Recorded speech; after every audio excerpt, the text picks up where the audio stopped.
When we think about three strikes, you think about individuals getting three opportunities to reform their conduct before they're stricken out. I personally don't think that, again, a human life should be equated to a term like three strikes that's equated with a game like baseball. That's like relegating someone's life to a game, which when you think about it, it's America's number one pastime, right? And outside of that, I would like to think that America's second number one pastime is locking up people of color for extreme sentences for bullshit, basically, right? I think that three strikes should be totally eliminated.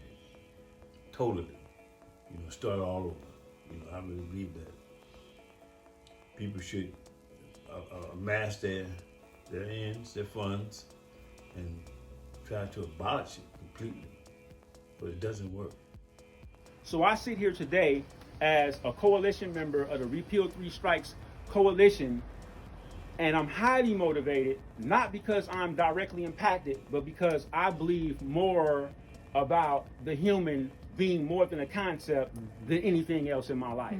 And so I don't want to leave anybody left behind under this California Three Strikes law that still remains in prison as a concept. Because I know individuals in there who have 80 years to life for a $5 piece of rock cocaine. Choose One stands for Could Hip Hop Overthrow Oppressive Sentencing Enactments. And Repeal California Three Strikes law is a project of Choose One. So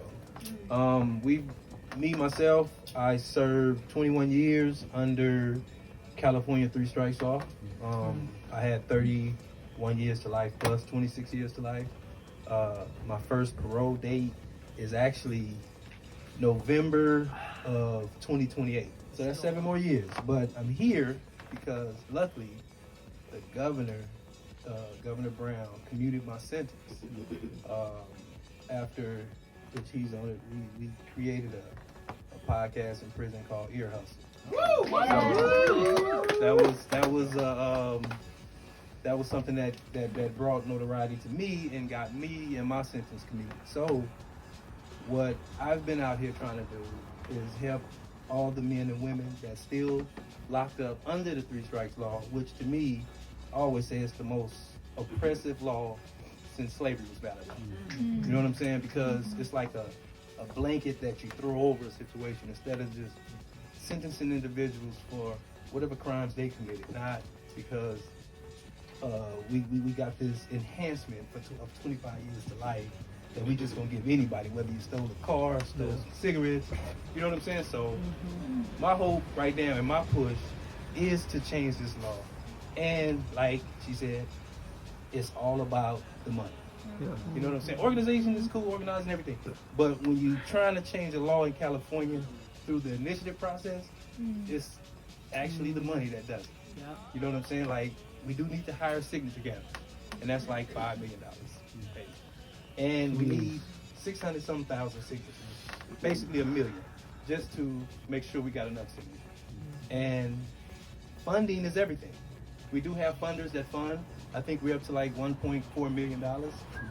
We need to be at $5 million probably before the end of this year, just to have the signature gatherers to collect the signatures to be on the ballot in 2022. Is there anyone that's 23 years old in here or close to it? So these two individuals, 25 and 23, looked like I looked when I was arrested under the California Three Strikes law. I received 30 years to life for a second-degree nonviolent robbery, and I served 25 years to life. I literally watched myself grow older and literally watched thousands of other people grow older under this unjust law that we all know is three strikes. And the reason why I started by saying that I don't want to speak in legalities and abstract concepts is because the individuals that are left behind in prison are individuals who feel like they're things. They feel like they're objects. They feel like there's some kind of concept outside of being humans. And so oftentimes what you find is when individuals are faced with these insurmountable amounts of pressure, if you're not able to deal with that in the appropriate way, it can be extremely detrimental for you. And so for the first 10 years of my life, I wrangled every day with the idea of how I was going to survive a 30-year life sentence. And even more absurd, I always, and actually until I paroled April 28th, 2020, wondered how I could get a 30-year to life sentence when I had only been to prison one previous time. And so when you think about this concept of 3 strikes and you associate that to a human being, and then you put a face to it, like when I was 23 years old and I was trauma stricken and I didn't know how to articulate my pain, I didn't know how to articulate how to speak about things that I was going through because of patriarchy, toxic masculinity, men don't cry, and all of those things. And so I was forced to suffer in silence. And one of the ways that I articulated myself was to act out impulsively. And the interesting thing about that is that when I was 23 years old and I was sitting in front of a so-called jury of my peers, and these issues came up about trauma, about counseling, and all of these different things, again, I was viewed as an abstract concept. Someone who was a criminal other than a human being. And so these systemic, or this systemic way that they look at the carceral system is not correct, because they had all of the information that they needed in order to make different circumstances or different situations. But what they did was look at the circumstance of criminality and ignore all of the trauma. And so what's really interesting about that is that being incarcerated for 25 years under the California 3 Strikes law, I wasn't alone. And this is what really helped me to see that this problem is more systemic than I thought, right? And the other thing was that for 25 years of my incarceration, I saw black and brown men who were 23 years old, 25 years old, and I saw Caucasian men who were 80, who were 70, who were 60. And I don't mean to play the race card, but what I'm trying to get you to see is that they were retiring Caucasians who they had already figured had termed themselves out, and individuals who were in their 20s were getting life sentences and paroling as old men. And so there's something to be said about an individual who's had 20, 30, and 40 years of criminal recidivism who finally gets struck out, and a person like myself who had one prior prison term, no juvenile arrest, but they took one strike, split it into 2, and gave me a 3rd strike and gave me a life sentence and situated me in the same place as a first-degree murderer. And so there's something to be said about that, right? And so I made it a point to, one, deal with my internal conflicts that brought me to a place where I had to go to such a dark place like prison. And I emerged from that place stronger than I went in, but not because prison did it, but because there were individuals like Erlon, there was individuals like Al King over here who took me under their wings and gave me what it was I needed to survive. And the reason why that is because when we're in there, we're oftentimes all we have, right? As a support system.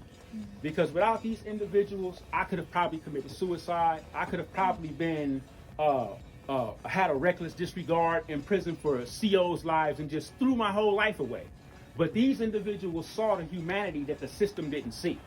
And they committed their time to helping me and raising me to become the person that I am today.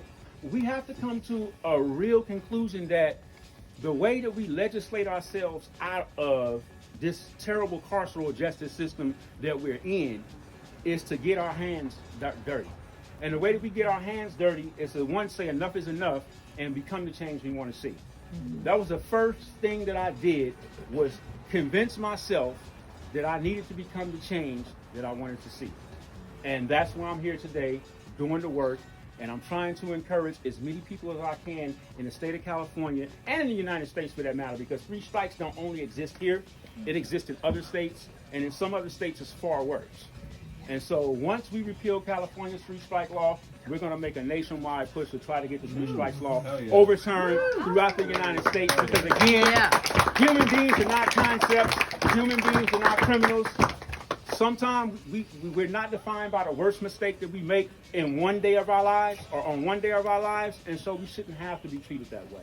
And so with that, I encourage you all to support our mission, our movement to repeal the California Three Strikes law, because as Erline so clearly articulated, it's the worst law since slavery. I actually paroled April 28, 2020, and immediately immersed myself in the work. He didn't give me an opportunity to just say like, hey man, you've been gone 25 years, relax for a month. He's like, hey man, you know we got work to do. You know, so yeah, and so we encourage individuals to get their hands dirty directly. And so what we need is individuals to, one, at some point work phone banks, because we're gonna have to call people, and just tap into our links, understand what the mission is, and help share the links. Help spread the message of Three Strikes Repeal. My name is Richard Johnson. I was sentenced to 2 life sentences under 3 strikes for possession of a small amount of drugs. I would say less than an ounce. And the only reason I got 2, they was trying to give me 3. And washed me up. And the law itself was a contradiction to the law, period. Because how can you turn around and give a person life sentence for for a crime that he already did time for? You know? And it impacted me in such a way that I felt like it was the end, you know. 3 strikes they tried to appeal it a couple times, but it got knocked down. And I think 94 under Proposition 36, Proposition 47, Proposition 57, all that failed, you know. And 3 strikes now, as it is today, it impacts mostly people of color. You know, tragically, people of most of the ones are impacted by it. I think that through effort and determination, it can be repealed. But we need support. We need people to say enough is enough. You know, because it doesn't work. I mean, if I was 18 years old and they told me that if I got busted, I was gonna get life, we'd have court and trial right there, you know. So because 3 strikes it doesn't serve a real purpose. I mean, how can you lock a person up for life for spitting on the sidewalk, stealing a bag of cookies? Come on. I mean, where's the logic with that? You know. In my opinion, my humble opinion, I do believe that it's all about the dollars. You know, it's a money grab.